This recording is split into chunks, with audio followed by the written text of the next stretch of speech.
Hi hello నమస్తే welcome back to our channel. ఏం చేస్తున్నారండి?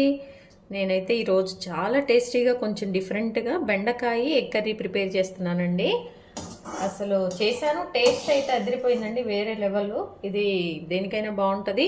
ఇంకా ఆలస్యం ఎందుకు, వచ్చేసేయండి ప్రిపేర్ చేసుకుందాం. మనము బెండకాయ ఎగ్ కర్రీ ప్రిపేర్ చేసుకోబోతున్నామండి. దానికోసం అని చెప్పేసి నేను ఒక హాఫ్ కేజీ బెండకాయలు తీసుకున్నాను అండి. శుభ్రంగా వాష్ చేసుకుని వాటిని కట్ చేసుకున్నాను. అయితే ఏంటంటే ఈ బెండకాయ కర్రీ ఎట్లయినా మనకి జిగట వస్తూ ఉంటుంది. ఆ జిగట రాకుండా ఉండటం కోసం ఏంటంటే మనం ఫస్ట్ స్టవ్ ఆన్ చేసుకొని బాండి పెట్టేసుకొని బాండి బాగా హీట్ అయిపోయిన తర్వాత ఈ బెండకాయ ముక్కల్ని ఇందులో డైరెక్ట్గా ఒక 2 నిమిషాలు మనము ఫ్రై చేసుకోవాలండి. అప్పుడు ఇందులో ఉన్న చెమ్మంతా వెళ్ళిపోయి ఆ జిగట అనేది రాదండి. ఇదొక టిప్పు. బెండకాయ కర్రీ ఎట్లా చేసుకున్నా ఒకసారి మనం ఇట్లా చేసేసుకున్నాం అనుకోండి, కొంచెం ఆ జిగిట అనేది రాకుండా ఉంటుంది అనమాట. ఇదిగోండి, ఇట్లా ఫ్రై అయినవి నేను ఒక బౌల్లో తీసేసుకుంటున్నాను. చూడండి చక్కగా ఇట్లా మనము మంచిగా ఫ్రై చేసుకున్నవి ఒక గిన్నెలో కానీ ఒక ప్లేట్లో కానీ పెట్టేసుకుందామండి. ఇదిగోండి ఇట్లా చూసారా మన బెండకాయ ఇట్లా బౌల్లో పెట్టేసుకున్నానండి, పక్కన పెట్టేస్తున్నాను. ఇప్పుడు మళ్ళీ అదే బండిలో ఏం చేస్తామంటే మనం స్టవ్ ఆన్ చేసుకొని అదిగోండి కొంచెం ఆయిల్ వేసేసుకొని, ఆయిల్ కొంచెం హీట్ అయిన తర్వాత మనము అందులో నేనైతే 3 ఎగ్స్ తీసుకున్నాను అండి. చూడండి 3 ఎగ్స్ తీసుకున్నాను. 4 అయినా వేసుకోవచ్చు, మీరు ఎన్ని ఎగ్స్ అంటే అన్ని వేసేసుకోవచ్చు అనమాట. ఎగ్స్ని ఇప్పుడు పగలగొట్టేసుకోవాలి ఇందులో.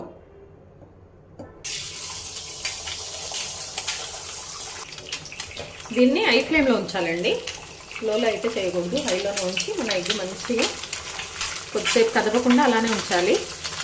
ఇట్లా దీన్ని ఏంటంటే మనం కొంచెం పీసెస్గా, కర్రీలో కూడా మనకేంటంటే ఎగ్ తెలియాలి కదండి, దానికోసమని మనకి కొంచెం నచ్చిన సైజుల్లో వీటిని మనము బ్రేక్ చేసుకొని మంచిగా హై ఫ్లేమ్లో వేయించేసుకోవాలి.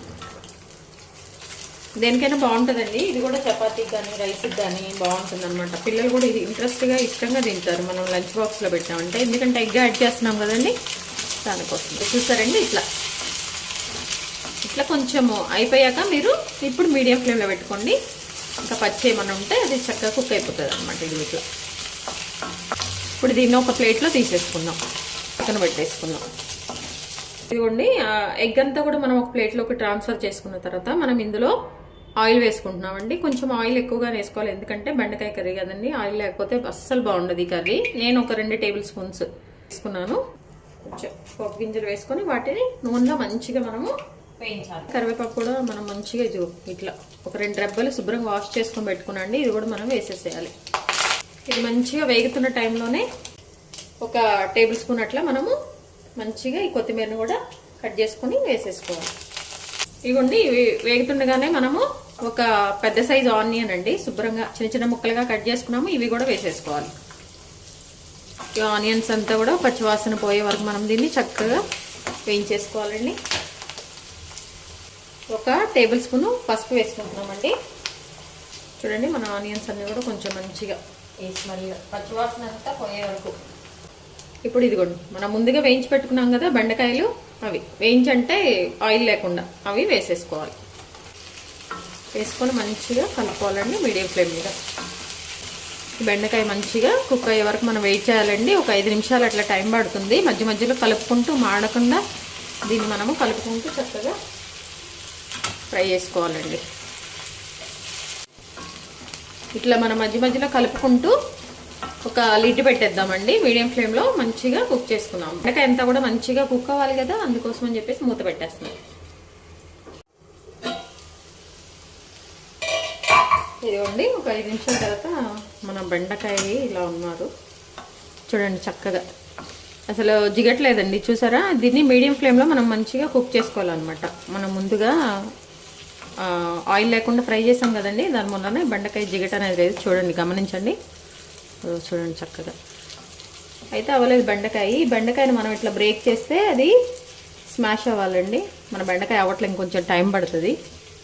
సో అప్పటి వరకు ఇంకొక 5 నిమిషాలు మనం ఇట్లా కలుపుకుంటూ మిడిల్లో మూత పెట్టేసుకుని ఫ్రై చేసుకుందామండి.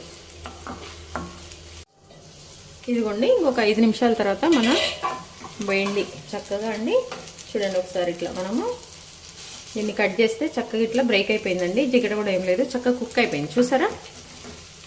ఇప్పుడు దీనికి మనము ముందుగా మనం పక్కన పెట్టుకున్నాం కదా ఎగ్, ఆ ఎగ్ని యాడ్ చేసుకోవాలండి. చక్కగా ఇట్లా పీసెస్ చేసుకొని ఇది ఇందులో వేసేసుకోవాలి. వేసుకొని బాగా కలుపుకోవాలి. ఇప్పుడు స్టవ్ కొంచెం ఫ్లేమ్ పెంచుకోండి. ఇట్లా మంచిగా ఇదంతా కూడా మనము మిక్స్ అయ్యే విధంగా కలుపుకోవాలి. ఇవ్వండి, ఉప్పు మన టేస్ట్కి సరిపోయేంతండి. మీకు ఎంత సరిపోతే అంత వేసుకోండి.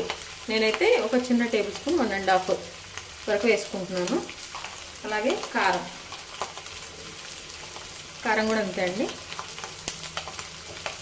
చూడండి, కారం అయితే నేను చిన్న టేబుల్ స్పూన్తో 2 టేబుల్ స్పూన్స్ అంటే 1 టేబుల్ స్పూన్ సరిపోతుందండి. చూడండి, మంచిగా కలిపేసుకోవాలి. ఉప్పు కారాలన్నీ దీనికి పట్టాలి, ఎగ్కి బెండకాయకి పట్టాలి. కాబట్టి మనము మూత కూడా పెట్టేసుకోవాలి 1 నిమిషం. అప్పుడే మనం ఇప్పుడు వేసిన ఉప్పు కారాలన్నీ కూడా వీటికి మంచిగా పట్టేస్తాయి అన్నమాట.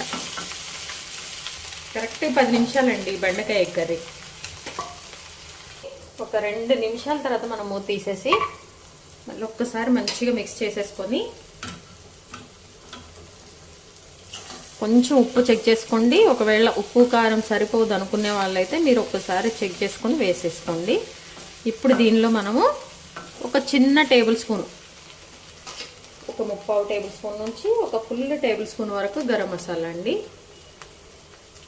మీ దగ్గర గరం మసాలా లేదనుకోండి, మన ఇంట్లో ఏ మసాలా పౌడర్ ఉంటే అది వేసేసుకోండి. కొంచెమే వేసుకోండి, ఎక్కువ వద్దు.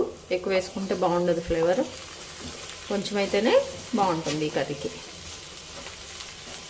మొత్తం మిక్స్ అయ్యే విధంగా ఒకసారి కలిపేసుకోవాలండి.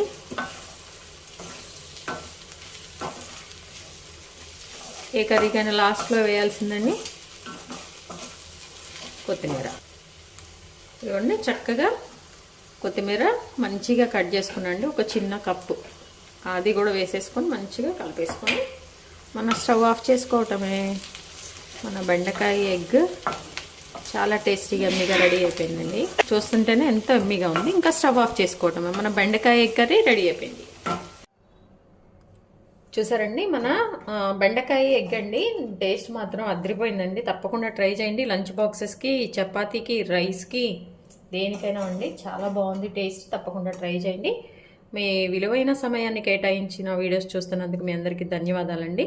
మీకు నచ్చినట్లయితే like, share, subscribe. Thank you.